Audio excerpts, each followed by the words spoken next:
Welcome to episode 2 of the Tony Mac Show. On today's show, we talk to Dylan Ennis, former Villanova Wildcat, former Oregon Duck. He's now playing overseas in Europe. He talks about some crazy stuff on the show today. The kid is wild. Sit back, relax. Episode 2. Let's go.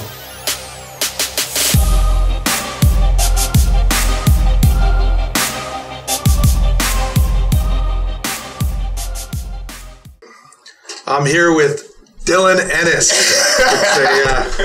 It's a funny one here. It's it's probably the most uncomfortable but easiest show we've done to date. Obviously, for those that know, it is my son, but really wanted to get you on and get you before you head back overseas and just talk about kind of your journey and your path and let your fan base know what's to be expected, what's coming up, and let anyone new watching kind of understand where you've been and where you're from. So I'm going to kind of throw it to you quickly and let them know who you are and what you're all about. Obviously, you guys know Dylan Ennis. I grew up in Brampton. Played at everywhere in the world. Played in New York and Illinois in high school. Then went to Rice, which is in Houston, Villanova, right outside Philly, Oregon, and now I'm playing overseas. I've been in Serbia and Spain. I've only been playing pro for a year, and already I've been able to see, a lot of Europe. But I'm heading over to Andorra, August 11th. And say the name 3 times quick. MoraBanc. Yeah, that's my team. In Andorra, right beside France and Spain. We play in the ACB and Euro Cup, so I'll be able to travel a lot. Going to both those places. All right, let's take it back. Obviously, for you left Brampton. Yeah. Before you left, you were how tall? Like about 4'7", 4'8". So you were permanently stuck on small. Yes. And you left and went to New York City. It's like that stereotypical type of thing that you see in the TV shows where, we took you to the airport, couldn't get on an airplane.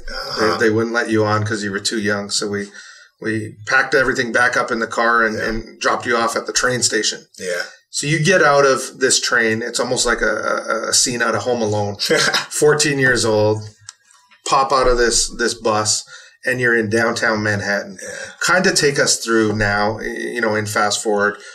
Get off that bus. What happens? Where do you go? And kind of what are you enduring every day? Yeah, when I decided, I wanted to go over, and play the best basketball. It was in New York. It was the mecca of basketball at the time.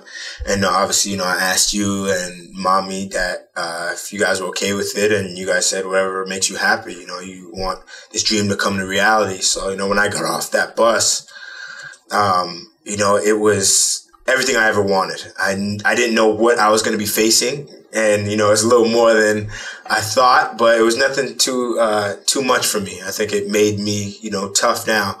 But, when I first took those few steps in New York, I knew it was going to be, a journey to remember. And, while I was there, I've learned a lot of stuff, and it's molded me to the man I am today. And who, obviously, you didn't just get off the bus and all alone in a big city, but, your Uncle Quincy. Yeah. Kind of kicked your ass on a daily basis. He did. That's my guy right there. Paul Ruddick. He's an uncle that we knew, but didn't really know too much because he only come up in the summertime. So I've met him maybe 3-4 times, but he said, he'll take me under the wing. I moved into his house. He was a McDonald's All-American. He was Juke All-American. Could have done a lot more things with basketball, but unfortunate things off the court happened. But yeah, I moved right into his house. He picked me up. We drove to his crib. He said, "This is your room. You're going to be the next big thing in his eyes." He always had that confidence in me.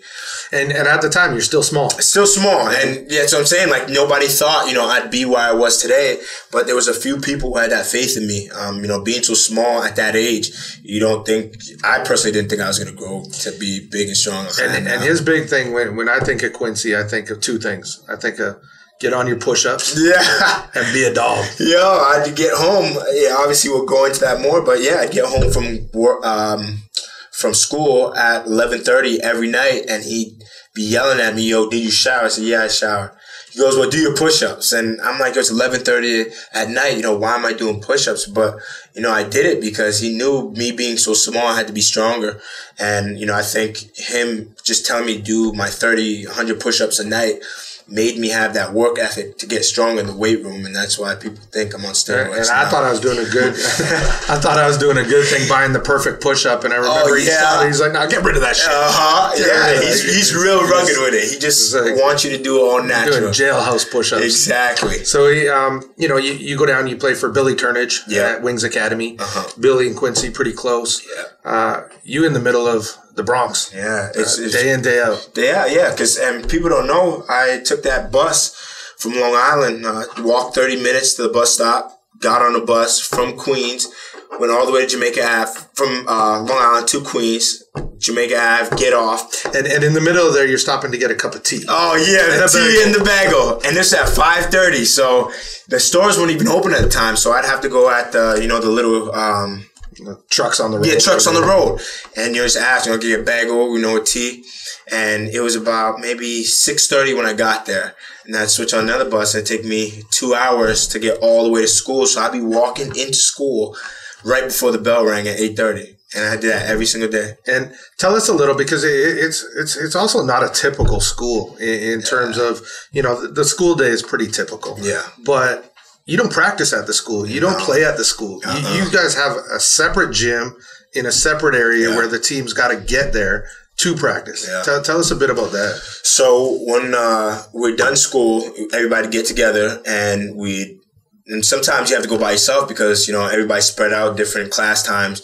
But we'd get on a train and take that train all the way to somewhere else in the Bronx. And, it wasn't too great of a neighborhood that we were going to. It's right on a housing project. A little community center gym. Yeah, exactly. And we walk in there, practice and then be out. But our story that I don't really tell too many people, you guys are getting exclusive. So one time, a few of our guys were going to the gym, and they almost got jumped by like 30 guys because, we had guys who were from the hood too. And they were from a different hood, and they didn't like each other. So they walked and almost got jumped, had to run in. So we had a big whole team meeting. And our coach said, you can't leave by yourself. Everybody always has to come. You can't leave school unless you have 4 or 5 other people with you. So I'm from Canada, and I'm thinking, I don't even know how to fight right now. I'm small. So they told us, it's crazy. This is real exclusive. This is real. And Wings Academy is a great school. They cleaned up a lot, but, that transition from our school to our gym was crazy. So they said, everybody bring some protection. And I was like, I'd never seen a gun in my life. I'd never had a knife outside the house, maybe to cut my apple, but that's about it. And they told us to bring protection, so I didn't know what to do. I didn't have no switchblade or nothing like that. And everybody has a switchblade, and they're not bad kids, but they like, just in case. So I show up with a butter knife. I had our smallest knife, but it was sharp. So I put a sock over it and everything like that, and had it in my bag. And I knew I'd never use it, but all of them, they were so not scared, but they we had to do that, and it was like culture shock to me, like, I'm really here. Yeah. Now, game days, again, a little bit different too, is you guys are jumping on subways and stuff to go to games. There's no team bus. No team bus, nothing. Waiting for the driver. Yeah. So he said, we play, let's say, Boys and Girls Academy. That was in Brooklyn. And we just, time was done, everybody met in the cafeteria, and then you'd be like, all right, you guys good? Coaches would drive, and we'd all get on the train. I had no clue where I was going, so I just follow all them, and we get to the game about maybe an hour before.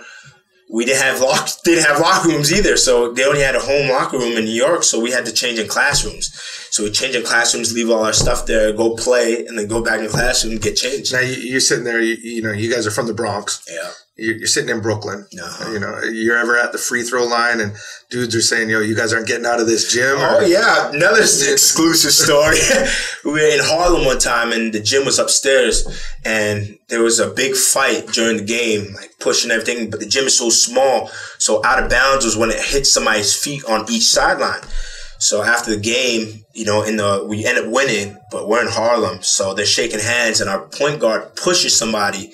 The guy, because he was talking crazy, he pushed him back and there's a big brawl and the whole school corners us right near our bench and it's small, we can't run. So everybody's squaring up and I'm just there like this. I don't know what to do.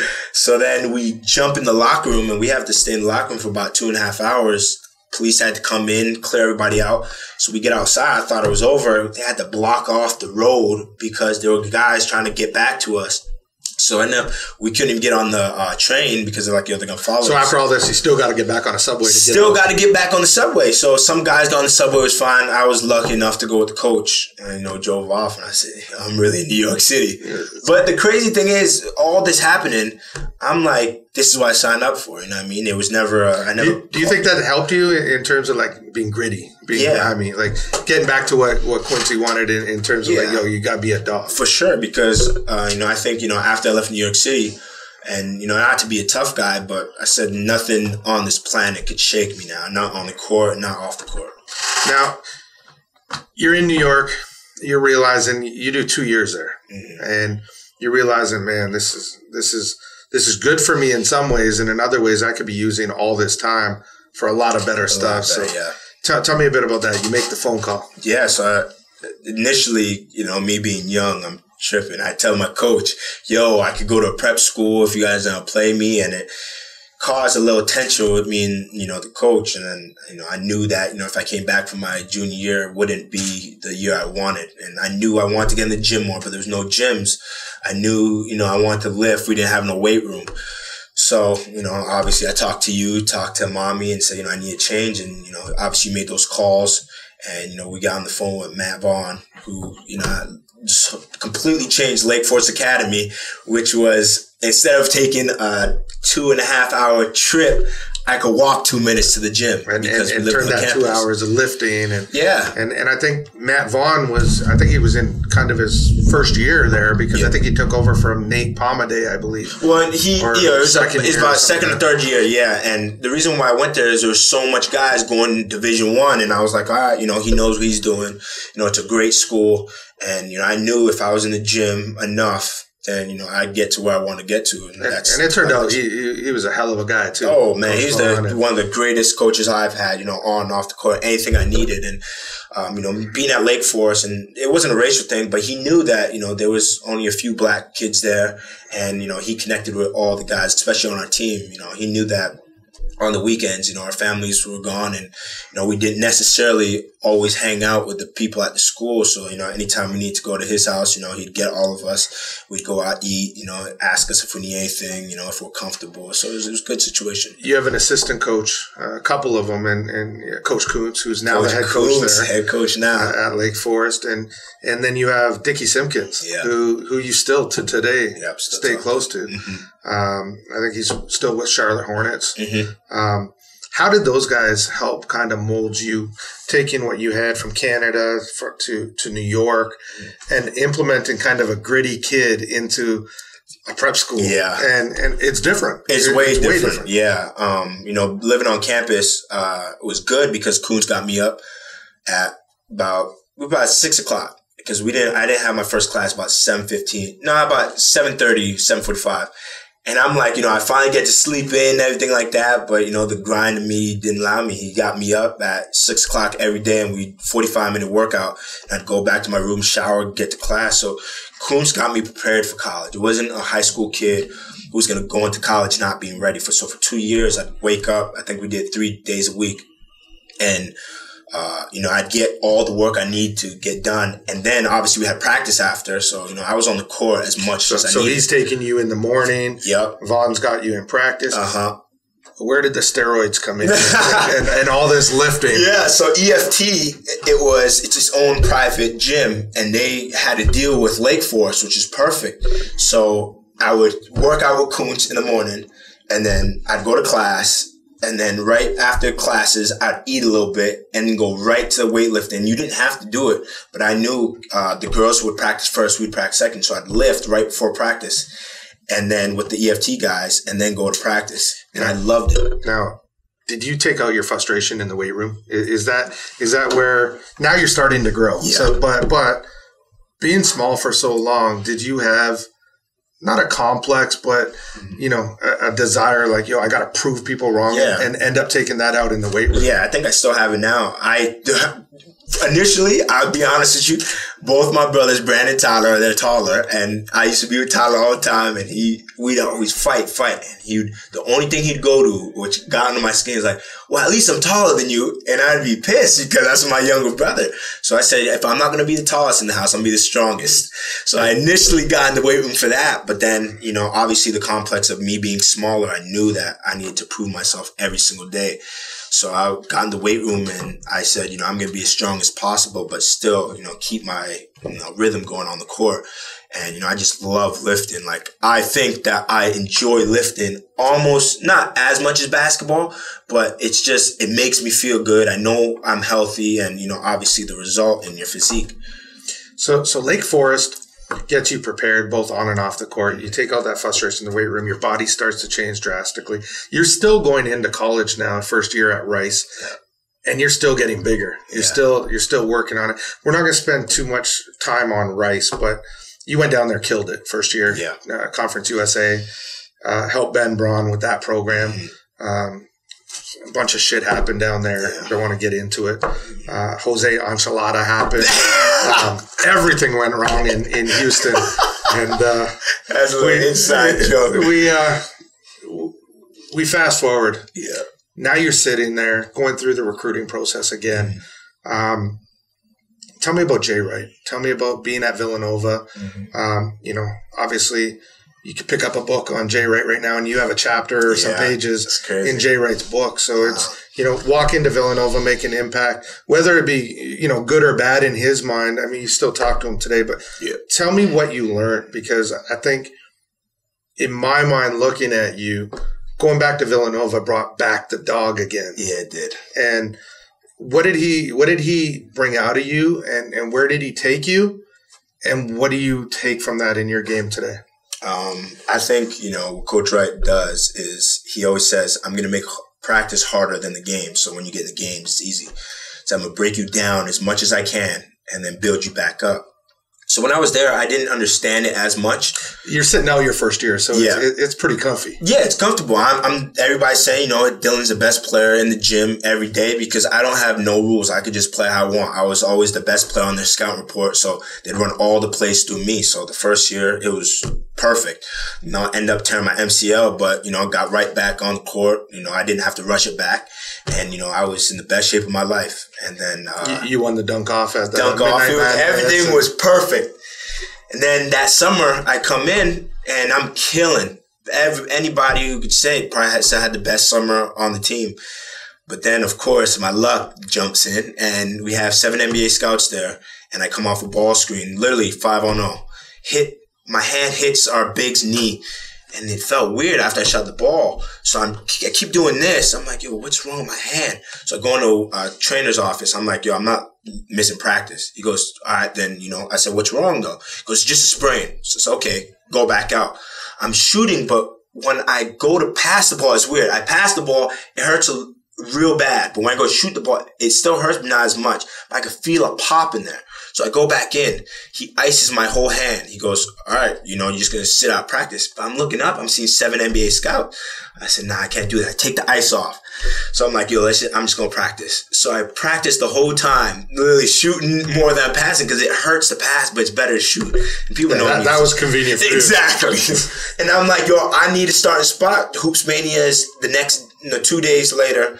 So what I said was I found one of my friends who had, what was it? It was painkillers. It was heightened painkillers. And I said, yo, I'm just going to take it until after the Hoops Mania and play through it. But then the next day, I look at my hand. I wake up, and my hand's like a watermelon. I said, nah, there's something wrong. So I go to my trainer. He looks at it. He goes, all right, let's go to the hospital. And he didn't tell me. I'm like, so I get in there. I said, yo, tell me the truth. Be honest. He goes, it's broken. I said, I knew it. So I sat out the whole year, and then my hand's broken, and now I got to sit out another 8 games. So I'm thinking my Villanova experience is going to be the worst thing in the world. And then you come back, have a great, what was it, Atlantis? Yeah, Battle of Atlantis. Great tournament. Yeah. Season goes on. We fast forward. You guys are killing. Yeah. You guys, you're bringing Villanova basketball back. Yeah. You got a good group of guys. Coaches loving it. Go into the next season. I think, how far did you guys go? You win the Big East. Yeah, but side note, it's crazy because we were still winning those games. I think a lot of college players have the problem with this is, we win all these games, but at the same time, I'm feeling like I'm not even part of the team because I wasn't playing as much. Coming back, I had a great Battle of Atlantis. But a lot of people don't know I sprained my finger against Kansas, and I could barely play against Iowa. And then I go through the whole season trying to get back, and it's hard to get back in that groove. So we're winning games, and I'm loving it, and I'm being the best team that I can, but at the same time, I feel like I'm not fitting in. So then we do come back next season. And, I had to talk with you like, yo, should I transfer, go juke, go sit? I don't have to sit out, but you said rough it out. So that's what I did. Come back, did the same thing. Best player in the summer. Everybody's saying, Josh Hart should be starting. And I took that as, a little disrespect because, no offense to Josh Hart, but he was a young guy at the time. And I know when I got the injury my first year playing, it gave him his chance to really get on the court, and he flourished, which, I loved. He deserved it. But I said, I'm starting. I said that in my head. I didn't tell nobody else. The great summer, and even after summer, Coach Wright, after our first game, I have about 21, 7, and 5. He goes in an interview, he goes, we all thought Josh Hart was going to start, but, Dylan had the best summer, and, he ended up starting. So, it was a good start to my second year there. Yeah, and I think you go through that second year, you have some really good highlight games, a huge block against Michigan, still on the highlights. Viral, key. Probably the biggest down point was Rasheed Jordan. You did dunk it on me a little crazy. You can pull that now. I'm joking. We go through there, have a discussion in the summer. You're graduating now. Yep. 4 years, get a degree, and you say, I want to go somewhere for a fifth year, and I want to play the point guard position. Yeah. Oregon pops up, and you say, perfect fit because Dana Altman's a guy that is going to let you rock out. You go there, and I think it's well documented in a lot of stories, so we won't spend a lot of time. It was probably one of the biggest low points of your career in terms of fighting over injuries. Break your foot, sit out, break it again, about 3 months later. Yeah. Miss a whole year again. Find out that you get your eligibility back now. And now you're back playing. Yeah. Team's going, that year the team went to the Elite Eight. Elite Eight when I said won the Pac-12. Yep. So now you got a Big East championship. You got a Pac-12 championship. Now you're playing next year, and the team's rolling. Yeah. Still not playing the position you wanted to, but fitting in as a team. Tell me a little bit about that run through into March Madness, because through all the ups and downs, it kind of everything culminated with we're going to make a run here. Take me through kind of the start of the Pac-12 tournament all the way through to your Final Four against North Carolina. So before the Pac-12 tourney, I think I had a little drought shooting. And in my mind, I was like, all right, Pac-12 tourney, Dylan, just play free. And, we go out first game against who we played. I can't remember that. Yeah. Forgot who we play. Anyways, it's going to come back to me. We play them. I have 12 rebounds in the game. I'm just playing free. We win that game. Not blowout, but convincingly. Away pretty easy. Then second game, we play Cal. Cal is a great team. They can beat you and have a great game again. 16 points. We're down. I think we're tie game. I get an N1. Puts the game away, it's great. And then we go up against Arizona. But the night before, against Cal, Chris Boucher tears ACL. He's our sixth man, our best shot blocker in the country. Which at that point, all over the news, you guys were done. Yeah. Everybody said, there's no way. Season's over. Chris Boucher, he's out. So then we go up against Arizona, give him a good fight. We should have won the game, mistakes here and there. But, we fought without one of our best bigs. And then we go to the tourney.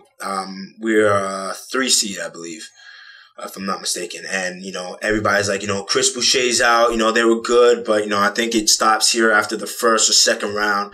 And Jordan Bell's licking his chops. Oh, Jordan Bell loves this because Jordan Bell's my guy. He loves the attention, and it's not in a bad way because he thrives with the attention, the lights on him. And he had, I think, the reason why he got drafted and he's in the position he's in today is because of Chris Boucher went out. It's a blessing. And I think because Chris went out, I think we were always cohesive because when an important player goes out, everybody picks up the slack a little more. And Coach told me, took me aside, he goes, we don't have Chris Boucher. And Dylan, I know you're 6'2", but you're going to play the back of the zone, and I need you never to leak out. Not never to leak out, but stay back and get all these rebounds. When Jordan and Dylan are rebounding, you rebound. And I end up averaging like 5 rebounds a game in the tourney. But, yeah, it was a wild run. We get through the first 2 rounds, real tight game in the second round against, I think, Rhode Island. Squeaked that one out. And then we play Michigan. Play Michigan. Wild game going back and forth. I'm at the free throw line. We're down. We're up and one. Michigan's coming off. Like, for those that didn't really follow the tournament, Michigan had a plane crash. Yeah, leading into it, so there was some they're playing adversity, straight hard, and they were balling at the time. Hooping, and they were the most dangerous team in the tournament because everybody says they're not supposed to be there, but they're killing. Plane crash gave them a little more fuel. I think in their tournament, the plane crash, they didn't even get their jerseys back. Yeah. I think they played their first game in practice gear. So and took a bus fired up. Yeah. Yeah, so we're playing them, and we're up one, and I'm at the line 1-on-1, like maybe 26 seconds left. Shoot the free throw, miss it. Jordan Bell gets the rebound, lays it up. So we're up 3. They come down. Think they get a layup. So we're up 1. They foul me again. I'm like, damn, I just missed his free throws. But D, I got this. I hit 1, so we're up 2, and then I miss. They get the rebound. I said, damn, Dylan, if I go out like this, I'm going to. So their best player gets the ball. I'm like, I'm guarding him. Everybody's like, who's guarding him when they're inbound? I'm like, no, I got him. Because I knew I had to get it back. So they weren't in the bonus yet, so we had 1 foul to give. About 5 seconds left. So he comes down, and I look, and I see Coach Altman. He's yelling. He's saying foul, which I should have done. But now you're up how much? We're up 2. I should have fouled, but I didn't foul. The dude has about 20-something points, 15 assists. So he's going, didn't foul. He does a step back. I almost slip. I catch my foot, and I go contest it. He pulls up for 3. The ball, rattles out. Miss. Game over. Coach Altman, he didn't even celebrate. He goes, Dylan, why didn't you foul? So I got this, coach. But I really didn't. I should have fouled. But we end up winning. I'm in the locker room. I say, yo, Jordan, I need to take you to dinner. You got that big layup. But, after that, it was like Kansas was next. Yeah, Kansas was a good game because, again, it was in Kansas. Tell them. It's their favorite. The whole crowd is Kansas fans. And then you go off and you're in Phoenix now, Final Four. Yeah. Great weekend, great vibe. You come up against North Carolina. Yeah. And it was kind of like that big rebound that Jordan Bell got to win that game. Yeah. Jordan Bell misses a box out twice. And, you guys had ample opportunity. Mm-hmm. I mean, reffing was questionable. This North Carolina blue. We know how that goes. So, I mean, you guys had a tremendous run. So now the season ends. June comes. You're getting ready for the draft. Mm-hmm. Go through the whole draft camp. Go off to Summer League. Yeah. Play for OKC in Orlando, first Summer League. Get on an airplane. Yeah. I don't think it went as well as you thought it would, but it was a great experience. Of course. What was your mentality coming into Las Vegas now playing with Golden State? So after I played with Golden State, what not a lot of people know is people do both. So when I was in Orlando, there was about to be 3 guards who's going to leave, either, not play no more or go to Vegas to play. But I didn't know that. And, I was so confused why I wasn't playing the first 3 games. After they left, I ended up starting, had a great time. So I knew going into Vegas, it's, the time you have, you got to make the most of it. And I literally got off the plane and literally the next day had to play with Golden State. Who had been practicing. Been practicing everything. So I got 1 practice in the morning with them, and then I was playing. And I wore a long sleeve the first game because I was like, there's no way I'm going to play. It's cool. I probably missed the first 2 games. First quarter, sub right in. I said, all right, cool. Why not? So, the games went by and all that, and, I had... So Mark, I'm going to put you on the spot here and pull up on YouTube if you can. Golden State Summer League. You could put Dylan Ennis probably versus the LA Clippers. Yeah. And I'm going to put you on the spot because I still think it may be a record for the most threes in NBA Summer League. And I'm going to ask you, to go through here. We could skip all the ads and all that, but I'm going to ask you to kind of take us through what the hell was going through your mind on here. Because I remember, I think we were at a tournament and we got in the van and someone said, Dylan got 20. And I'm like, come on, man. Like, I'm like, I've been watching Summer League and you're playing with Golden State. And I'm like, okay, you've been doing your thing, but you got 20 in the first half, I think. And I'm like, come on, man. So we pull it up on the phone. No, it's crazy. The reporter talked to me and they said, Dylan, your season high, career high in college is 22. And I have 23 and a half. Yeah. And I'm looking and I'm like, God damn. He's like, he's at 18. He's at 20. He's at 22. He's at 30. Yeah. He's at 33. I'm like, when's this shit gonna stop? Take us through it. Watch the video a little bit. And just kind of, you could listen to what he's saying, but kind of walk through like what's happening in your mind right now. So during this game, it was our last game. We weren't in the playoffs, so I was like, "Yo, Dylan, just do your thing. Just play your game." And not to just put up the shots, but I knew when I was when I hit that one, the step back, I said, "All right, might be my night right now." I was catching a few rebounds. You're playing for Golden State here, but this is Oregon practice right now. Oh yeah, we had Jordan Bell, we had Chris Boucher. We had a lot of Oregon guys with us, and it was great because, we were able to feed off of each other when we were playing. Now, the one thing I watch when I watch this is your bench. Oh, they're going crazy. Those are my guys. They're more happy than you are, I think. Yeah, Pat McCaw, he plays with Golden State, but, he was the happiest one for me. And, of course, Jordan going wild on the bench. So I think this one has started, when the three-point barrage started. Because now they become contested. And this one, I didn't even know why I was so open. I turned around, I put my hands up, there's a pitcher. And then this one, everybody's like, yo, pass to him. And I said, it's going up. And that was the fourth or fifth in a row.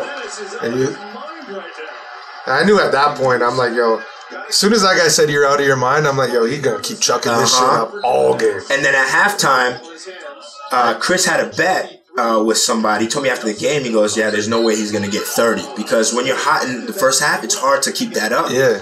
So then he ended up saying, yo, D, you got me about $100 because you kept going. I said, what you told me, I don't even think you remember this. You said you can't get hot unless you keep shooting. So I said, I hit my first two, just keep shooting. And, I stayed hot. And Jay Wright, I mean, as turbulent as that was and as good as you guys are now, his motto was what about? Put it up or go sleep in the streets. There you go. And that's what I stick by. And it's, you walk through this and, you're in the second half now. You're starting to dime guys up. There's one where you put a dude on skates and hit a step back here. Is this your highlight of kind of like your college of saying, on this stage, I've been holding back and doing what I had to do on every team. 100%. This is me now? 100%. I knew I would be a better pro than I was a college guy. This is the play you're talking about. Let me stop for 1 second. I knew after I hit this, I said, he played it off good like he switched. I know, right? But yeah, I think this was the time where I knew, the pro level would be better for me and more suited for me. It's more open, more isolations. I think in college, I got at the point where I was doing what's best for the team, and I still want to do that now. But being the older guy, you have to sacrifice a lot. So I think, being a pro now, it shows people that, my game is just more accustomed to being professional than college. So this ends. You decide to sign over in Europe. You sign with an agent, Mishko. Yeah. And you sign with a team in Serbia. Yeah. Tell us a little bit about what was kind of your deciding factor and then what happened after that. So my agent brought it to me at the time, and I had no clue who Mishko was. And then Jeff Schwartz called me personally. I've only talked to Jeff maybe 2 times before this. And he said, yo, Dylan, I know Misko. He's the best agent in Europe. I know it's not the greatest situation right now, but if you sign with him in the short term with Mega BMAX, their program gets guys where they want to be. And, I talked to you, I talked to Tyler, I talked to my wife about it, talked to the rest of the family, and I said, do you think this is the best for me? And, everybody, was a little shaky, even I was, but, you got to bet on yourself and double down. That's what Deion Waiters says. So I said, why not? Bet on myself, double down, sign with him, sign with his team, Mega BMAX, end up being the leading scorer in our league. And by December, he said what he was going to do. So you get bought out at that point. Bought out. Signed with Red Star. Yep. And in Serbia, Red Star, that's the shit. They are the Lakers of Serbia and everywhere around it. You're a celebrity there. It's crazy. So you're there. I was lucky enough to go over to a couple games. I mean, culture shock. Yeah. Culture shock in so many ways. You walk at games, and I got there, and I was with Megan, and we walk in, and I thought, oh my God, we missed the pregame intros. They did fireworks and stuff.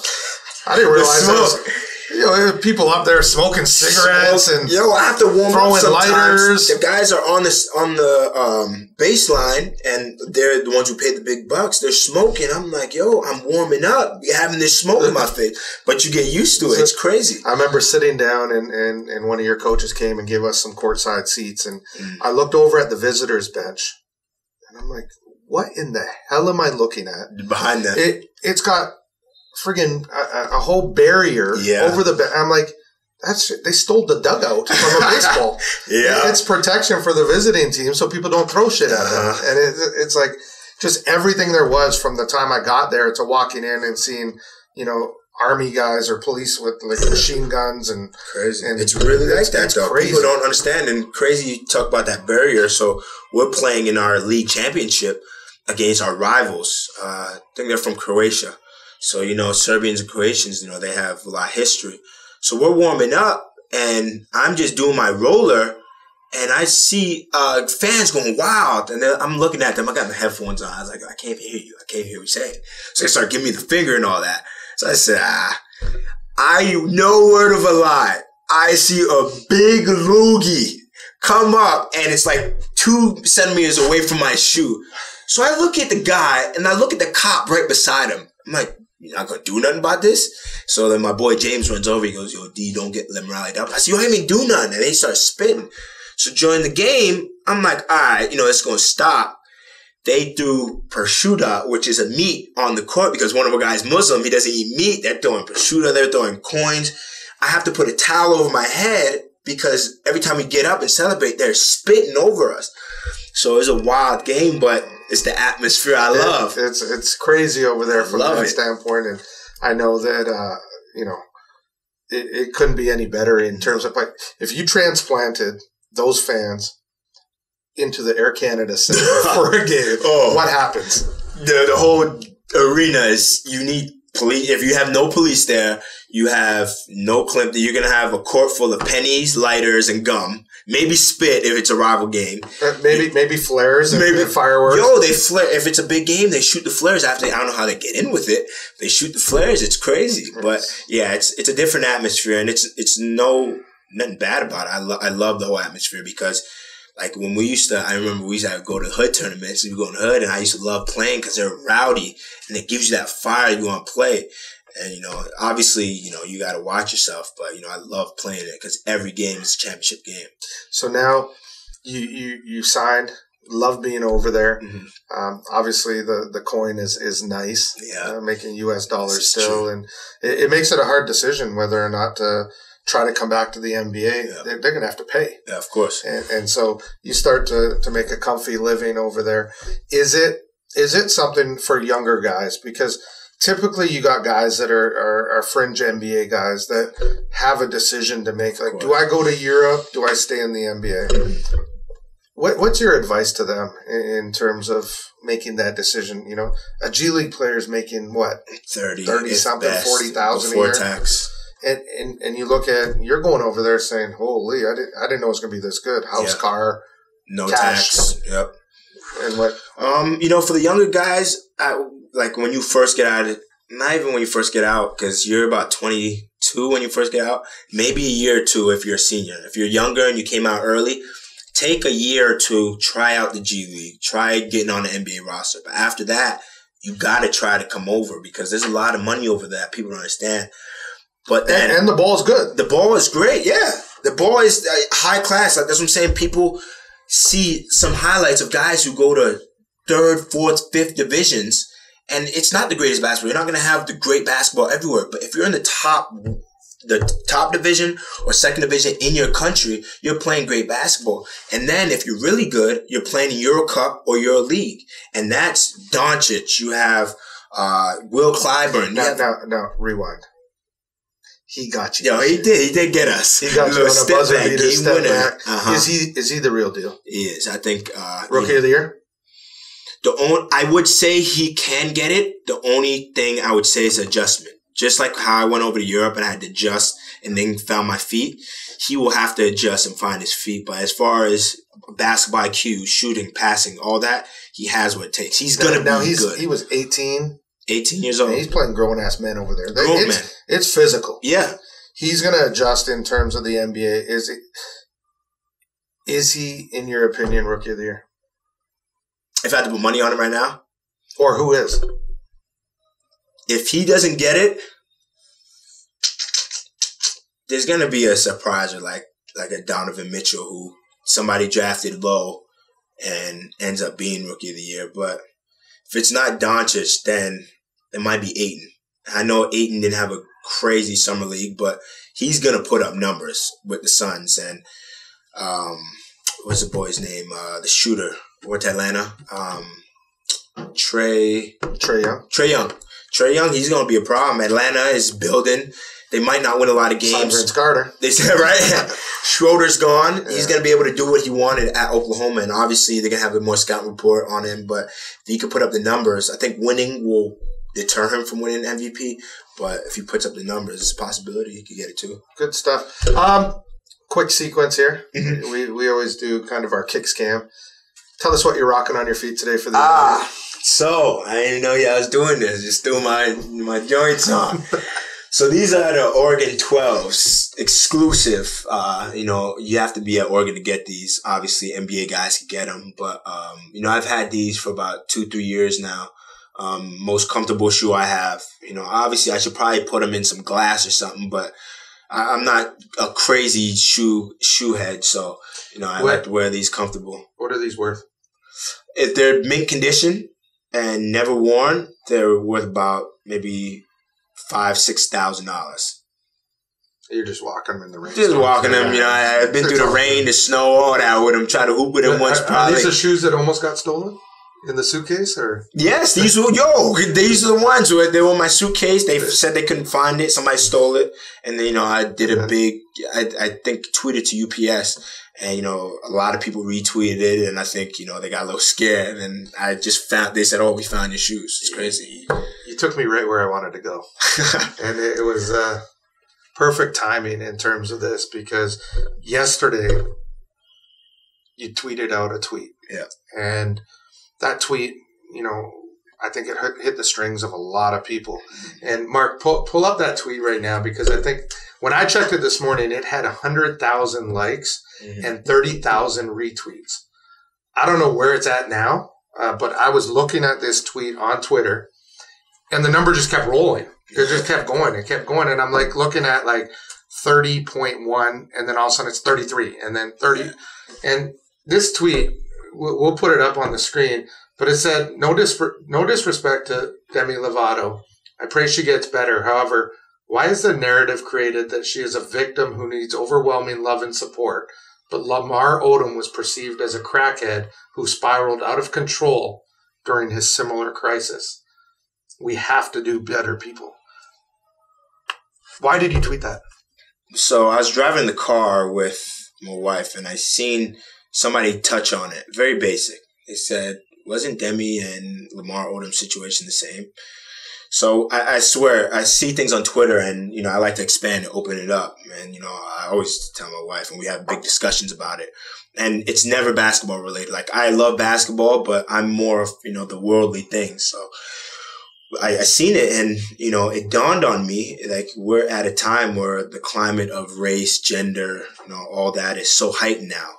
And, Demi Lovato, I hope she gets better. I know she was hospitalized with, the addiction she had with drugs, and her being so open about it, it's great. I think, she was able to give her all and saying, I've been through this, I got clean, and then, this happened again. But the reason I tweeted this is because, when Lamar Odom went through it, it wasn't the same. I see tweets from Kevin Hart, from, all these guys, celebrities, saying, get better and all that. And there's a few for Lamar Odom, but it wasn't the same. It wasn't, the media portrayed it way different. And take away from what they've done in the past. I'm not saying that Lamar Odom has been an angel. He's done things that's been in the media. You look at, I don't know where she was found or what the circumstances were, but it was well documented where he was found. Exactly. And what he was doing. Did that play a role in it? Yeah, because I feel like, he's been through it and then tried to get clean and then went through it again, which is understandable. She did the same thing. The only thing that was different is, which I've seen a lot of responses, is the fan base, I think, that supported her. Lamar Odom, his fan base was, you did Chloe wrong. So everybody just threw all this negativity to him. Threw him under the bus. Yeah, and don't get me wrong. He was wrong in that aspect and, treating women the way he did and all that. But, it's still a drug addiction that, people have to recover from. And so this tweet right now is going on 140,000, or is that what I'm seeing up there? Yeah. It's going on 138,948 likes, 34,305 retweets. Did you ever think that little tweet would do that? Honestly, when I first tweeted it, I knew it would gauge discussion, but I didn't think it would get to where it's at. Like, I'm on, like, in my DMs, like, people I know are sending me, like, big media outlets who are posting it, and, people under it having discussion about it. So does your phone just keep going ding, ding? Yeah, with the Twitter it does. Ding. Yeah, with IG, I had to take it off because there's too much notifications. But with Twitter, it does retweet. So you can't even look really at 138 or 139,000 now. It's going up as we talk. You can't even look at see who liked it, who retweeted. But of what you've seen, who are some of the people that you notably saw retweeted or like it? Oh, there's a lot of football players in the NFL who's been retweeting. There's a lot of NBA guys, Miles Bridges, Kyle Kuzma, a lot of media celebrities who are retweeting it. Because there's a little verified thing that, your mentions and then the verified. I think maybe there's about 50 to 100 verified people who retweeted or liked it. And, it wasn't for that. I always make the joke to my wife, like, I'm going to do something funny. I'm going to dunk on somebody and it's going to go viral. You just make that, it'd be cool, to be on World Tour for something like that. But something like this, I didn't think it was going to go viral. If you do follow my Twitter, I always put out quotes. What is your Twitter? Show your Twitter. Oh, for those. Canadian Kid DJE. That's my Twitter. I've had it for What's your IG? IG is Dylan Ennis 31. There you go. So we'll make sure that's all on the screen for you as well. Yeah, but if you follow my Twitter, I put up quotes. I put up, things that are happening now, and I love the discussion that you can have on Twitter. And this wasn't at all to, let me go viral with this. It was just something I wanted to discuss with people, and I've responded to a few people about it. But the comments just came in too much, and I couldn't respond. How many comments are on there? Because I think in there's over 1,100 comments. Yeah, comments, yeah. I think you'd spend a couple years. Yeah, going through it. Yeah, initially when I looked at it initially, but then it got too many. Now I see some of them, but it sparked great debate. It did. So I'm going to go into a separate section we have here called 30-second shot clock. Yeah, you tell me about this. We're going to go 30 seconds. And it's kind of a little competition we have with everybody that's on. Uh-huh. So I'm going to fire off questions at you, and you give me your answer off the top of your head as quickly as possible. See how many we can get through. No thinking. Just going. Straight off the dome. Okay. We ready? Yeah. Give us a countdown, Mark. 3, 2, 1. Favorite meal? Ribs. Favorite drink? Hennessy. Favorite color? Green. Shoe size? 13.5. Jordans or Nikes? Jordans. Favorite NBA player? Tyler Ennis. Favorite NBA team? Toronto Raptors. Worst food ever? Worst food? No, I like that octopus. Tofu. Best song out right now? Drake, In My Feelings. Dream vacation spot? Tokyo. Frick, yo, that's hard. We had a couple of people on before that got, I think, 2 more than you. But Dang. Our next question's here we go, and we're going to try to get you in trouble here. Next one was favorite apparel brand? Apparel brand, what happened? I like Louis. All right, here we go. Beyonce or Rihanna? Beyonce. Nicki or Cardi? Cardi. Range Rover or Lamborghini? Range. Favorite college player? Ever or right now? Right now. Right now, my boy Peyton Pritchard at Oregon. Snickers or Mars? Snickers. Chick-fil-A or Bojangles? Bojangles. And the last one doesn't apply to you. Where is it? Who's going to win the OSBA championship this year? Oh, obviously us. No, baby, come on now. No, Bill, appreciate you coming on. I mean, I know we went back and forth. I wanted to get you before you headed back overseas, and just keep doing what you're doing and keep positive. Because the one thing that I think if anyone follows your IG or your Twitter is you work hard, you play hard, you have fun. And just keep being you. And I think that's so important, and keep being an inspiration to all the other little kids and people following in your footsteps. Yeah, appreciate you being on. Thank you for having me, Pops. All right. Appreciate it. Thank you. We out. Cheers.